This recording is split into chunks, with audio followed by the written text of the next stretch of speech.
편입니다. 시편 43편 1절부터 5절 말씀인데요.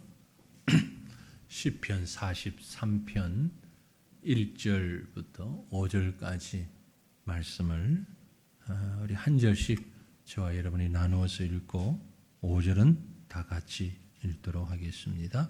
43편 1절부터 봅니다.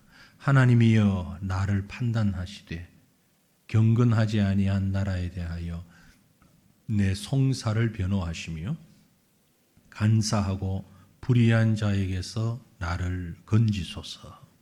주는 나의 하나님 되신 하나님이시거늘 어찌하여 나를 버리셨나이까? 내가 어찌하여 원수의 억압으로 말미암아 슬프게 다니나이까? 주의 빛과 주의 진리를 보내시어 나를 인도하시고 주의 거룩한 산과 주께서 계시는 곳에 이르게 하소서. 그런즉 내가 하나님의 제단에 나아가 나의 큰 기쁨에 하나님께 이르리이다. 하나님이여 나의 하나님이여 내가 수금으로 주를 찬양하리이다. 내 영혼아 네가 어찌하여 낙심하며 어찌하여 내 속에서 불안해하는가? 너는 하나님께 소망을 두라. 그가 나타나 도우심으로 말미암아 내 하나님을 여전히 찬송하리로다. 아멘. 아멘. 앞에서 우리는 시편 42편 보았습니다. 42편을 통해서 인생을 살아가는 중에 비가 오고 바람 불고 눈보라가 치는 것 같은 밤의 시간, 깊은 밤의 과정이 있다는 말을 함께 나누었고, 그런 밤의 과정이 올 때 보통의 사람들 같으면 왜 나에게 이런 고통을 주십니까? 하나님 나를 왜 이처럼 버려두십니까? 왜 나의 이런 고통을 보시며 하나님은 침묵하십니까? 이렇게 하나님 향하여서 원망도 하고 불평도 하고 그렇게 살 수 있지만, 하지만 믿음의 사람답게 그 밤을 지나가야 된다라는 것을 이미 42편에서 말씀드렸습니다. 지난주에 말씀드린 대로 43편은 앞선 이 42편과 동일한 시 혹은 같은 시인의 연속적인 고백, 그렇게 볼 수 있기 때문에 따로 표제의 글이 없습니다. 42편에서 나와 있는 고라자손의 마스길, 인도자를 따라 부르는 노래, 이 부분에 대해서는 지난주에 말씀을 함께 했습니다마는 그런 같은 표제 안에서 지금 이 시편 43편을 보게 되는 것입니다. 말씀드린 대로 이 시인은 지금 아주 극박한 그런 상황에 있습니다. 내 눈물이 주야로 내 음식이 되었습니다. 이렇게 고백할 만큼 내 눈물이 주야로 내 음식이 됩니다. 눈물의 빵, 이런 표현도 하는데요. 그럴 만큼 깊은 밤을 지나는, 인생의 밤을 지나는 그런 상황입니다. 내적으로도 여러 가지 문제가 있지만 외부적으로도 많은 조롱받고 멸시받는 그런 밤과 같은 상황 지금 지나가고 있습니다. 이런 현실적인 상황의 문제들 앞에서 어둡고 깊은 밤을, 또 그 밤의 과정을 경험하면서 우리는 때때로 불안해지고 힘들어지기 마련이죠. 그러나 그런 밤의 과정을 극복하는 믿음과 지혜로움이 필요합니다. 앞에서 말씀드린 대로 42편의 표제에 마스길, 교훈시라고 말씀드렸죠. 교훈시. 43편도 마찬가지입니다. 이런 깊은 고난의 밤에 처한 성도가 어떻게 헤쳐나가야 되느냐? 43편에서는 우리가 성도의 기도를 볼 수 있습니다. 앞에 42편과 묶어서 볼 때에 이 시편은 전체가 3년, 세 개의 연으로 되어 있는 시다라고 볼 수 있는데 첫째 예언이 42편 1절부터 4절 그리고 42편 5절에 후렴이 있고요.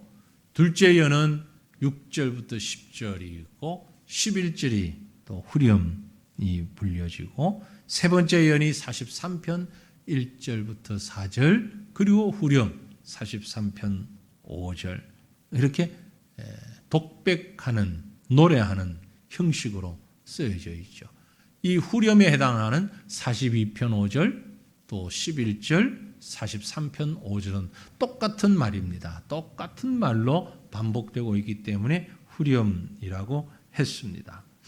이 부분에 대해서 이런 이 시편 42편과 43편을 보면서 시편 주석을 쓴 데렉 키드너라고 하는 그런 분의 주석을 보면 상당히 설득력 있는 말을 했어요. 이 시편 42편과 43편의 시인은 자기 독백을 후렴에 3번 반복하고 있다. 이것은 신자 속에 있는 두 성질 사이의 대화를 보여준다 그랬어요. 어떤 두 성질이냐면은 한편으로는 확신을 가졌으나 다른 한편으로는 변덕스러운 존재인 두 성질. 한편으로는 확신을 가지고 다른 한편으로는 변덕스러운 성질. 무슨 말이냐면은 영원히 살 수 있다는 믿음의 확신을 가지고 부름을 받은 하나님을 의지하는 믿음의 마음. 그러나 흘러가는 시간 속에서 육신을 입고 육신을 무시할 수 없는 그 압박 아래에서 사도 바울은 이 둘 중에 끼어 있다라는 표현을 했는데 지금 이 시인도 똑같은 그런 마음입니다. 어쩌면 우리 성도들도 동일한 그런 갈등 내지는 고백 그 속에서 지금 있을 수도 있어요. 현실적인 고통 직면할 수밖에 없습니다. 힘이 들고 고통스럽고 절망되고 너무 어려운데 교회를 가면 예배를 드리면서 설교를 들으면 힘내라 그래. 절망하지 마라. 기뻐하라 그래요. 소망 가지라 그래요. 그래 소망 가져야지. 기뻐해야지. 하나님 기쁘시게 하고 내가 기쁘고 행복해야지. 믿음은 행복이고 기쁨인데 기뻐해야지. 그리고 세상을 돌아보면 또 근심 걱정이 가득해. 이거 어떡하지? 이거 어떡하지? 이거 어떡하지? 아무리 믿음이 있어도 믿음이 훌륭해도 이 고통을 벗어날 수가 없어. 믿음만 있다면 이 정도 고통이야 문제없어. 끄덕없어. 돌아서서는 믿음 가지고도 안 되네. 힘드네. 사실 우리는 이 갈등이 계속되고 있잖아요. 그렇죠? 믿음이 좋은 사람은 좋은 대로 또 중간쯤이면 중간쯤인 대로 초신자면 초신자인 대로 이 갈등은요. 우리가 주님 앞에 가는 날까지 계속되고 있는 거예요.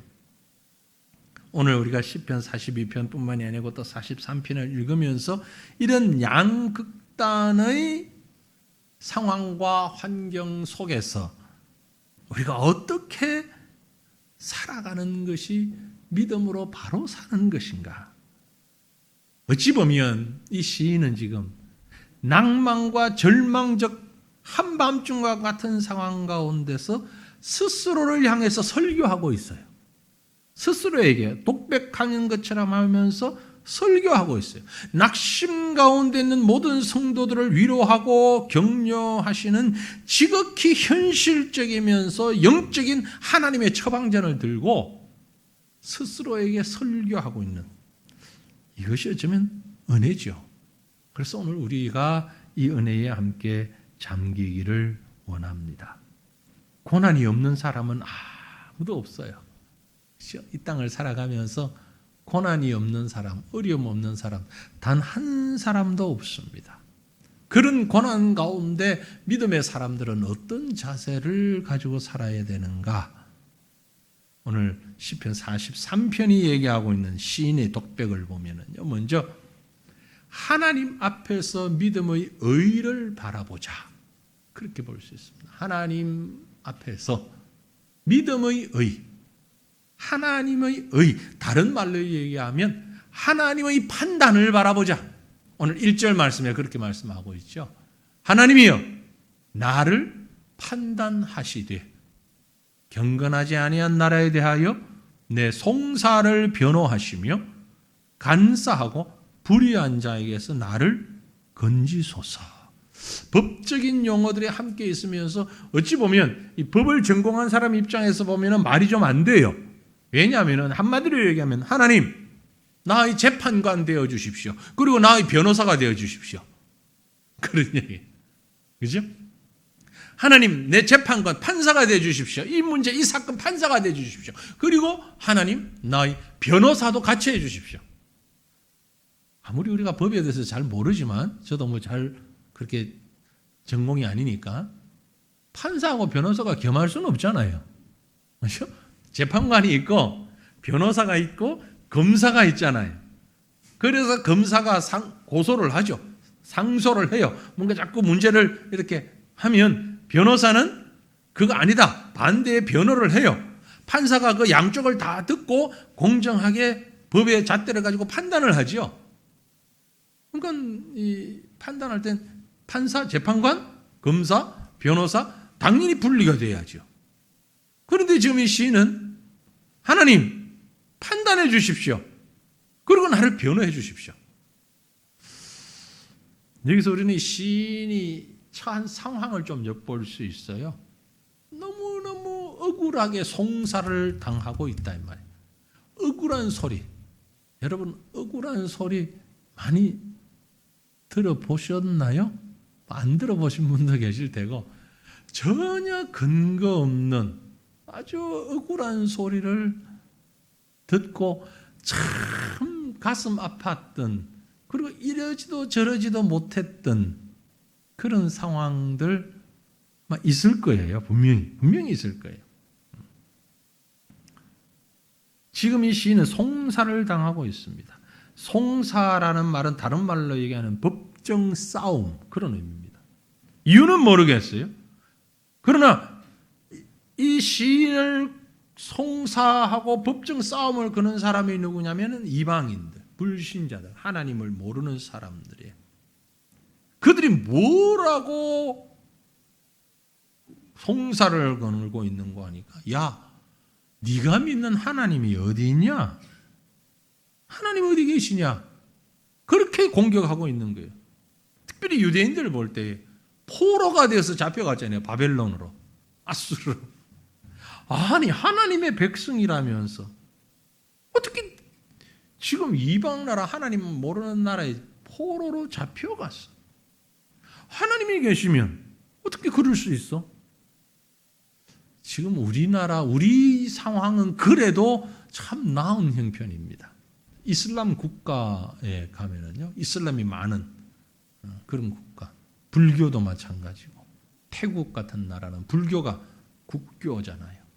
방글라데시는 이슬람이 국교잖아요. 네팔 같은 곳은 힌두가 국교란 말이에요. 우리는 국교가 없어요.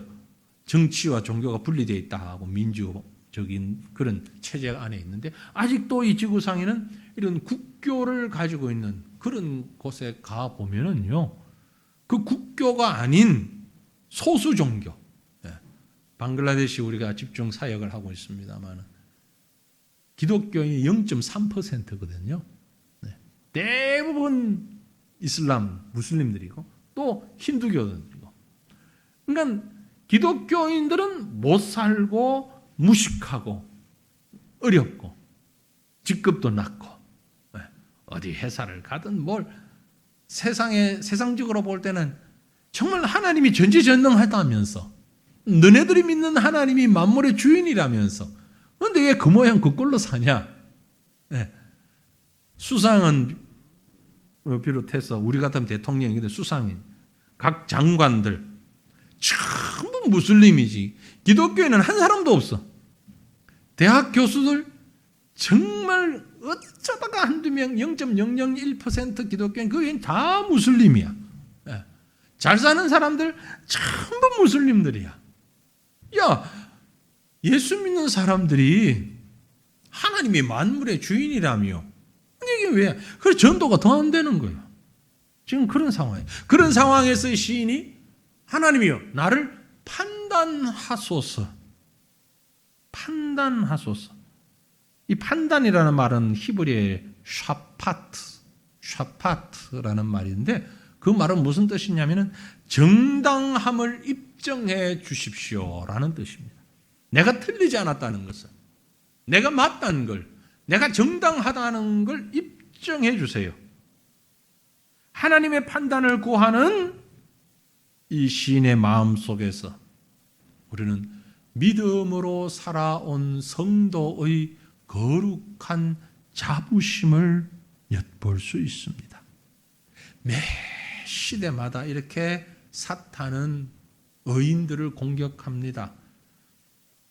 근본적으로 사탄은 하나님의 사람인 의인들을 싫어합니다. 왜 그럴까요? 하나님의 사람들이 있으면 자신들의 악이 드러나기 때문에 그렇습니다. 같이 악하고 지저분하면 선이 악도 별로 드러나지 않고, 그런데 선한 사람들이 많이 있으면 악이 드러나죠. 그래서 사탄은 선한 자가 오면 계속 그곳을 공격하는 겁니다. 악한 가인이 아벨을 공격했어요. 많은 죄인들이 예수님을 공격했어요. 사도들도 유대인들의 공격을 받았어요. 그래서 바울은 무릇 경건하게 사는 자는 핍박을 받는다라고 말씀했잖아요. 그런 핍박을 받게 될 때의 시인은 하나님께서 재판장 되어서 나를 판단하여 주십시오. 경건하지 않은 사람들이 나에게 송사, 나를 고소하고 있는데 하나님 뭐라고 변호 좀 해 주십시오. 변호사까지 되어서 이 재판을 해결해 주십시오. 그런 기도를 하고 있는 겁니다. 세상적으로 보면 논리적으로 말이 맞지 않아요. 하지만 여러분, 우리가 믿는 기독교에, 우리 성경에 여러 가지 교리들 가운데에 가장 기본적인 교리, 빠질 수 없는 교리가 있습니다. 그게 바로 칭의라는 교리예요. 칭의. 하나님이 우리를 의롭다고 칭해 주신 거예요. 의롭다 해 주신 거예요. 아무것도 없는데 우리가 우리를 너무 잘 알잖아요. 여러분 의인입니까? 아니 내가 무슨 의인이야? 내가 무슨 의인 아니에요. 죄인이에요. 아주 죄인 중에도 사악한 죄인이에요. 사악한 죄인. 우리 박윤순 목사님 말씀처럼 나는 86년 묵은 죄인이요. 나는 87년 묵은 죄인이요. 여기 하여튼 오래 묵은 푹 묵은 죄인들이 많네요. 그죠? 예. 아주 숙성된 죄인들이야. 푹 묵어가지고 뭐 60년 가지고는 명함도 못 내밀고 오전 예배 때는 그래도 한 30년, 40년 된 죄인들이 좀 많았는데 오후 예배 되니까 이게 푹 묵은 죄인들만 남아가지고 예. 얼마 안 있으면 이제 80년 묵은 죄인이요. 오래되면 될수록 우린 죄인일 수밖에 없어. 그런데 하나님께서 우리를 의인이라고 합니다. 그걸 칭의라고 합니다. 이게 우리 성경이 우리에게 얘기하고 있는 교리의 기본이에요. 내가 의로워서가 아니라 의롭다고 칭해 준 거예요. 그걸 지금 강구하고 있는 거예요. 하나님, 나 형편 없습니다. 그러나 하나님이 의의 편에 서셔서 경건하지 아니한 저 사람들의 말에 변호해 주시고 나를 의인으로 좀 판정 내려 주십시오. 로마서 8장 33절에 보면 누가 능히 하나님께서 택하신 자들을 고발하리요 의롭다 하시니는 하나님이시라. 아멘. 70년 된 묵은 죄인들 아멘입니까? 네. 내가 아무리 묵은 죄인이지만 하나님께서 나를 택하셨고 하나님께서 나를 의롭다 하셨는데 누가 나를 고발할까요? 나봐. 누가 나를 감히 고발한단 말이야. 하나님께서 나를 의롭다 하셨는데 그 말에 하나님은 우리를 재판에서 이길 수밖에 없게 만들어 놓으셨습니다. 네. 많은 죄인들 가운데 손을 번쩍 들고 의인이야 하나님이 칭해 주신 거예요. 그러면서 우리 속에 그래도 그게 효과 있나? 라는 생각이 들 것 같으니까 이어서 34절에 보면 누가 정죄하리요? 죽으실 뿐 아니라 다시 살아나신 이는 그리스도 예수시니 그는 하나님 우편에 계신 자요 우리를 위하여 간구하시는 자시니라. 누가 정죄하겠느냐?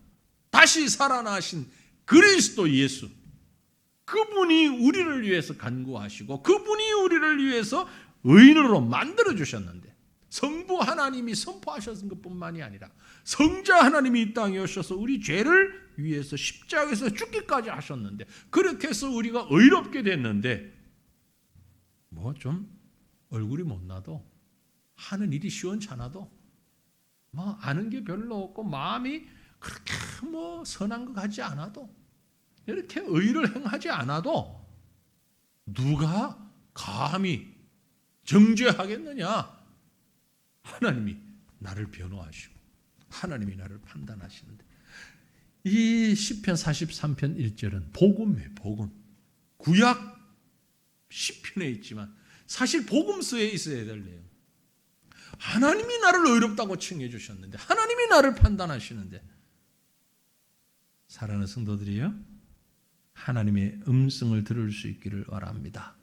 우리를 의롭다고 칭하시는 하나님, 그래, 내가 너를 인정한다. 내가 너를 의롭다고 인정한다. 고난당할 때, 어려움 가운데 처할 때에, 앞이 보이지 아니할 때에 이 하나님을 의지하며 기도하며 간구하는 저와 여러분 되시기를 간절히 바랍니다. 뿐만이 아니고 의인은 낙심될 때에 하나님 아버지를 부르짖을 수 있습니다. 하나님이 나의 힘이시고 나의 능력이시고 힘들고 어렵고 낙심될 때, 캄캄한 어둠에 있을 때에 부르짖을 수 있는 나의 아버지시죠. 본문 2절이 그 고백을 합니다. 주는 나의 힘이 되신 하나님이시거늘 어찌하여 나를 버리셨나이까? 내가 어찌하여 원수의 억압으로 말미암아 슬프게 다니니까? 앞에서 제가 말씀드렸죠. 둘이 왔다 갔다 한다고 마음이 1절하고 2절 앞부분까지만 해도 주는 나의 힘이시다. 얼마나 은혜 충만합니까? 믿음으로 충만하잖아요. 근데 늘 그렇게만 가면 얼마나 좋아요. 그런데 돌아서 보니까 근데 하나님, 근데 말이에요. 그런데 말입니다. 어느 TV 그 프로그램에 그 말로 아주 뜬 사람이 있죠. 그냥 얘기다. 그런데 말입니다. 그런데 말입니다. 하나님, 어찌하여 나를 버리셨나이까? 그런데 말입니다. 하나님, 나를 의롭다 하시고 나를 이렇게 귀하게 여기시고 나를 이렇게 참 잘해주셨는데 어찌하여 나를 버리셨나이까? 내가 어찌하여 원수의 억압으로 말미암아 슬프게 다니게 되었습니까?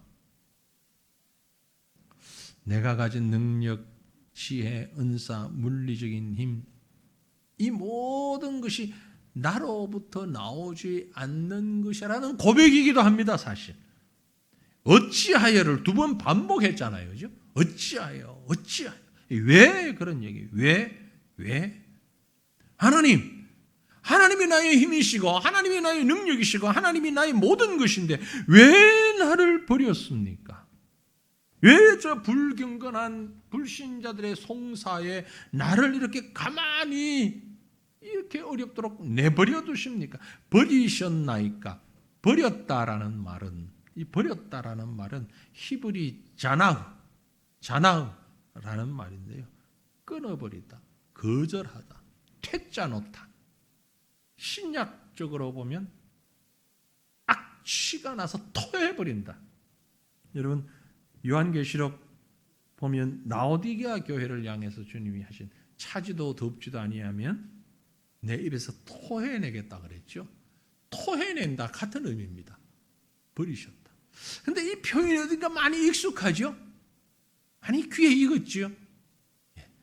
예수님이 십자가에서 달려 돌아가실 때 엘리 엘리 라마 사박다니, 나의 하나님 나의 하나님 어찌하여 나를 버리셨나이까 라는 말이, 그 십자가상에서의 고백이 바로 이 시편 43편 2절의 말씀을 떠올리면서 고백하셨다라고 보여지는 것이죠. 사실 우리가 이런 감정을 느끼는 경우 많이 있습니다. 분명 하나님의 사람인데, 분명 내가 믿음으로 사는 사람인데, 그리고 하나님이 나의 하나님이라는 것을, 전능하신 분이라는 걸 믿는데 왜 이런 고통이, 이런 아픔이, 하나님은 전혀 가까이 오지도 않고 침묵하고 계시는 것 같고, 침묵 정도가 아니라 나를 토해버리는 것 같은, 예수님이 십자가상에서 버림받는 것 같은 그런 느낌으로 나를 버리셨나이까, 이렇게 말하는 것은 바로 그 하나님을 믿고 있다는 것이죠. 역설적으로 하나님을 믿지 않으면, 하나님을 신뢰하지 않으면 이 고백마저 할 수가 없어요. 근데 이런 고백하는 것은 하나님을 믿고 하나님을 신뢰하고 하나님을 향하여서 부르짖고 있다는 겁니다. 이는 마치 아이가 엄마를 향해서, 자기를 혼내는 엄마를 향해서 내가 억울한데, 내가 그런 잘못이 아닌데 엄마가 막 야단을 치니까 엄마 미워 하고 고함 지르는 것과 똑같아요. 엄마 미워 막 고함 지르고 뛰쳐나가가지고 가까운 친구를 붙잡고 막 속상한 마음을 가지고 하소연을 막 해요. 큰 하소연 하고 나니까 걔가 하는 말이, 그래도 너는 좋겠다, 엄마가 있네. 나는 그런 얘기를, 그런 소리를 해줄 엄마도 없어. 그 상황에 엄마가 있으니까, 하나님이 나의 하나님이라는 걸 믿으니까 그 앞에 가서 왜 나를 버렸냐고 불평하고 원망하는 것이 불신앙에서부터 시작된 것이 아니고, 사실은 기본적으로 신앙에서부터 시작이 된 거예요. 그래서 여러분, 너무 두려워하지 마십시오.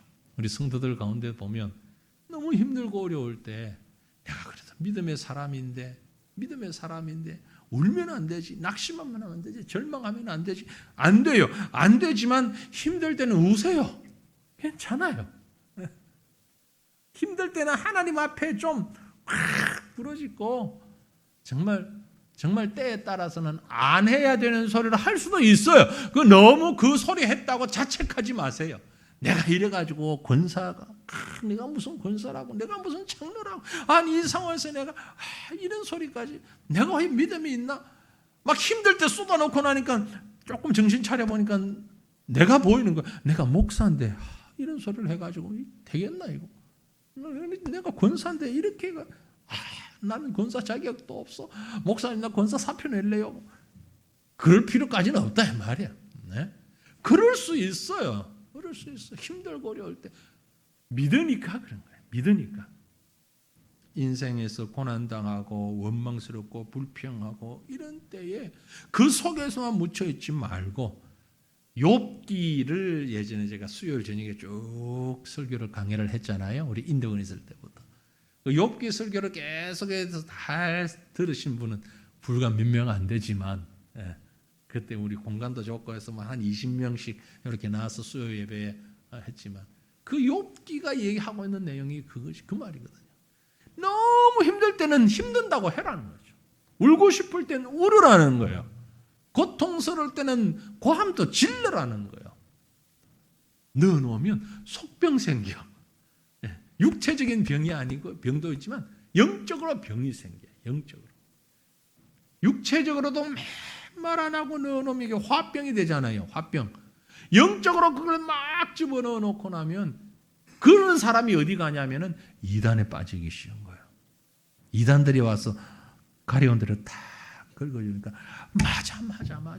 그 길을 가야 돼. 그 길. 그렇게 해야 되는 거야. 이렇게 해야 된단 말이야. 여러분, 왜 멀쩡한 사람들이 그렇게 이단에 넘어가느냐? 그것 때문에 그래. 평상시 좀 막 토해낼 때는 토해내세요. 누구한테? 하나님 앞에 토해내셔요. 하나님의 교회라는 이단이 저기 지금 땅을 분양받았잖아요.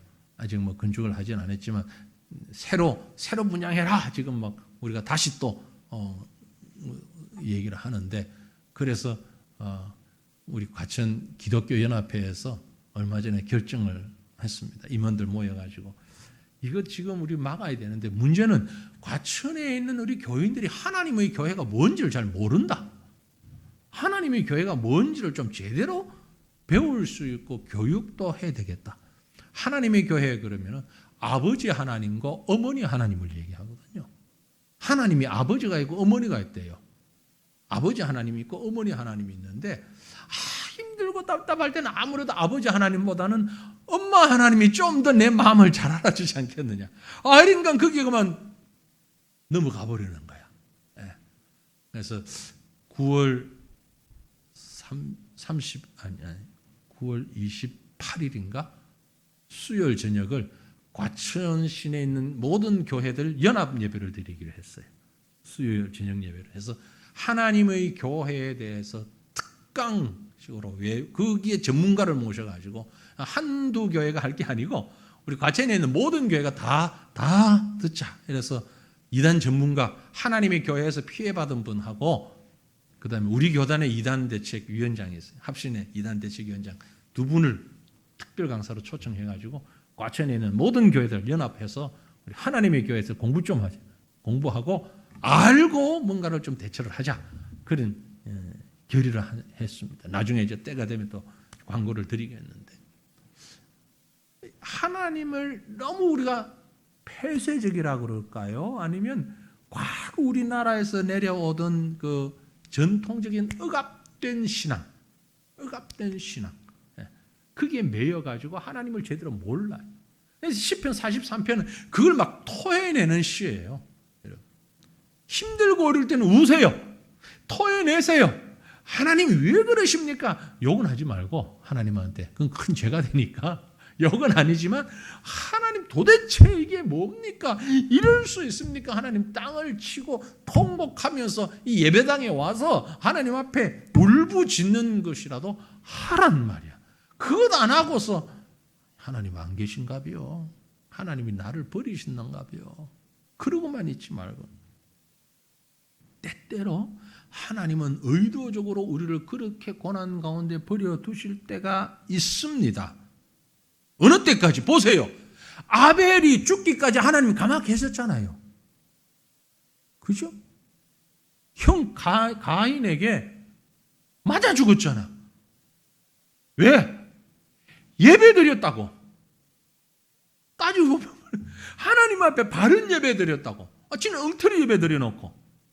나 하나님 앞에 바른 예배 드렸다고 때렸는데, 아니 하나님이 아벨을 보호해 주셨나요? 보호 안 했어. 맞아 죽도록 놔뒀어요. 근데 우리는 그걸 자꾸 잊어버려. 언제나 하나님께서 우리를 보호하셔서 우리가 항상 승리할 것이라고만 생각을 하는데, 항상 좋은 것만 주시지는 않아요. 이스라엘 백성이 아수르의 바벨론의 포로로 잡혀갔잖아요. 나라가 망했잖아요. 예수님이 십자가에 붙잡히셔서 돌아가셨잖아요. 그것이 하나님의 의를 이루고 하나님의 뜻을 이루는데 필요할 때는 하나님께서 그렇게 하십니다. 그렇다고 해서 하나님이 안 계신 게 아니라 이 말이에요. 이걸 알지만 힘드니까 고백하는 게, 어찌하여 하나님, 어찌하여 나를 버리셨습니까? 그러나 그 속에 분명한 믿음이 있습니다. 어떤 믿음? 주님이 이끄심을 믿고 간구합니다. 3절에 뭐라고 했어요? 주의 빛과 주의 진리를 보내시어 나를 인도하시고 주의 거룩한 산과 주께서 계시는 곳에 이르게 하소서. 인도하시고 이르게 하소서. Guide me, bring me.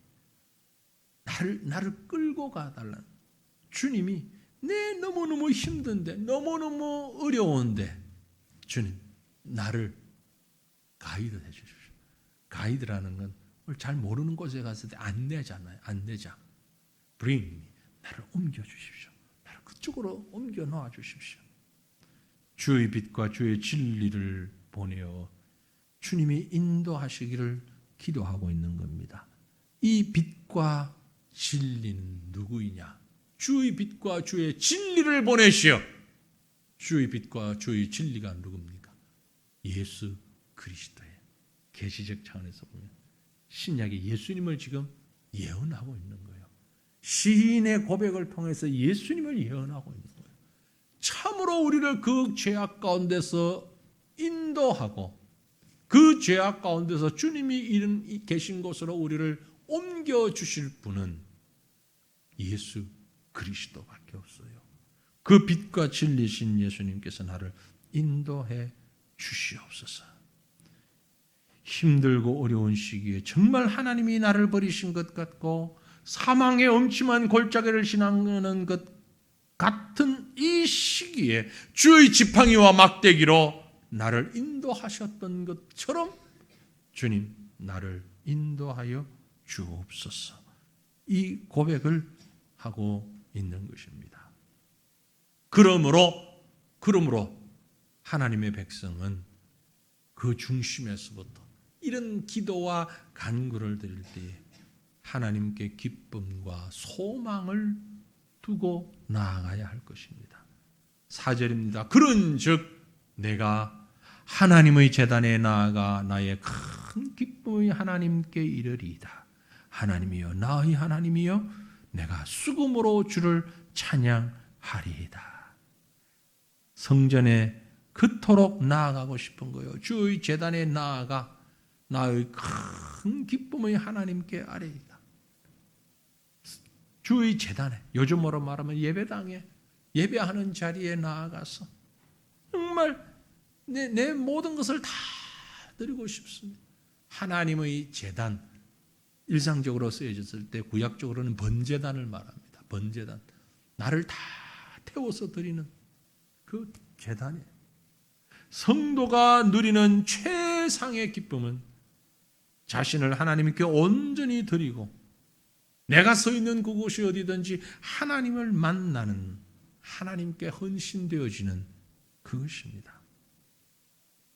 그래서 이 4절을 표현한 신약의 말씀이 우리가 잘 아는 로마서 12장 1절 말씀으로 보여집니다. 그러므로 형제들아 내가 하나님의 모든 자비하심으로 너희를 권하노니 너희 몸을 하나님이 기뻐하시는 거룩한 산제사로 산제물로 드리라. 이것이 너희가 드릴 영적 예배니라. 그러므로 사랑하는 성도들이여 힘들고 답답할 때 주님 앞에 나오라는 거예요.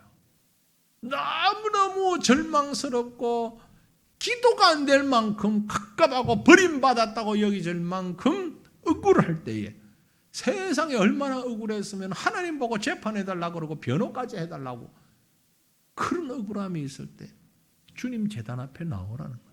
주님 앞에 나와 예배하는 거예요. 찬양하는 거예요. 그 앞에 나와서 하고 싶은 게 뭡니까? 수금으로 주님을 찬양하고 싶은 거예요. 마음껏 주님 찬양하고 싶은 거예요.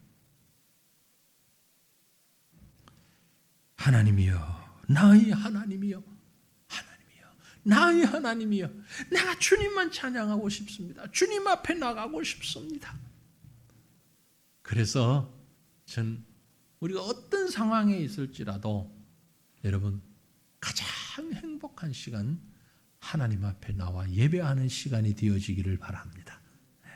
이게 진정한 성도의 모습입니다. 진정한 성도. 하나님 앞에 나가서 예배하는 것, 예배드리는 것, 이것보다 더 기쁨이 없는 거예요. 사기를 당해도 도둑을 맞아도 강도를 만나도 해결하는 것은 마지막 해결점은 하나님 앞에 나와 예배하는 거예요. 회복이 되는 거예요. 거기서 회복이 되는 거예요. 다른 곳에서는 회복은 완전한 회복이 안 됩니다. 응급처치만 할 뿐이에요. 상처가 나오면 응급처치는 해야죠. 피를 막고 뭐 지금 붕대도 하고 다 해야죠. 응급처치는 해야죠. 응급처치한 다음에 완치하고 완전히 치료하기 위해서는 입원해서 의사가 정확하게 진단해서 뭐 수술이 필요하면 수술도 하고 뭐도 하고 해서 치료를 해 나가야죠. 그 완전히 치료가 하나님 앞에 나오는 거예요. 하나님 앞에 나오는 거예요. 그리고 하나님을 찬양하고 그 앞에 예배하는 거예요. 그러니까 앞에서 말씀드린 대로 씨는 두 가지 마음을 다 가지고 지금 너무 힘들고 너무 어려운데 자기 자신을 향해서 말하는 거예요. 그래, 내가 하나님 앞에 가서 해결함을 받자. 하나님 앞에 가서 이 마음을 가지고 나니까 또다시 앞에서 나왔던 후렴이 반복되어 나오는 거죠. 5절이 후렴이라고 그러죠. 내 영혼아 어찌하여 낙심하며 어찌하여 내 속에서 불안해하는가. 나는 하나님께 소망을 두라. 그가 나타나 도우심으로 말미암아 내 하나님을 여전히 찬송하리로다. 여러분의 고백이 되기를 원합니다. 네. 어찌하여 낙심하며 어찌하여 내 속에서 불안해하는가. 낙심되고 불안해질 때 많이 있죠. 많이 있습니다. 낙심되고 불안하다라는 말의 그 단어의 원뜻을 보면요, 낙심한다라는 얘기예요. 몸을 허리를 구부린다니, 우리말로는 고개를 못 든다니, 얼굴을 들 수 없다. 얼굴을 들 수 없을 만큼 절박한 상황에 처하였지라도 어떻게 그리 하고 있느냐? 하나님께 소망을 두라. 나는 내 얼굴을 도우시는 하나님을 영원히 찬송하리로다. 네, 하나님을 여전히 찬송하리로다. 반복하고 있는 거죠. 그러므로 고난당하는 자, 어려운 가운데 있는 자는 오직 주를 바라보며 나아갈 때에, 이 소망 가지게 될 때에 승리하게 되는 것입니다. 각자 우리 성도들의 삶 가운데 어떤 형편, 어떤 어려움이 우리를 짓누르고 있는지 알 수가 없어요. 또 우리 성도들 가운데 그런 고통 가운데 있는 분들도 있습니다. 심각한 육체적인 질병과 고통으로 어려움 당하고 계신 분도 계시고, 경제적으로 너무너무 고통스럽고 억울한 분도 계실 수 있습니다. 친구들 사이에 혹은 가족들 사이에 너무너무 억울한 누명을 쓰고 말도 아닌 소리 때문에 힘들어할 수도 있습니다. 그때 해결 방법은 어떻다? 주님 앞에 나와서 다 쏟아놔. 곶을 치르든지 눈물을 흘리든지 발버둥을 치든지 주님 앞에 다 쏟아놓고 결국 해결은 하나님이 하신다 하는 것 믿고, 이 믿음을 가진 이 기쁨, 여러분 정말 감사하십시오. 우리는 고아가 아니라는 사실을, 하나님이 나의 아버지라는 사실을. 그래서 울부짖을 때가 있는 거예요. 고함 칠 때가 있는 거예요. 발부둥 칠 대상이 있는 거예요. 하나님 앞에. 우리는 고아가 아닙니다. 하나님이 우리 아버지십니다. 그 앞에 다 내려놓고 하나님께 참 기쁨과 소망을 두고 오늘의 자리에서 일어나는, 회복하는, 극복하는 저와 여러분 우리의 삶이 될 수 있기를 주님 이름으로 축원합니다. 기도하시겠습니다. 한 마음으로 우리 기도할 때에 하나님,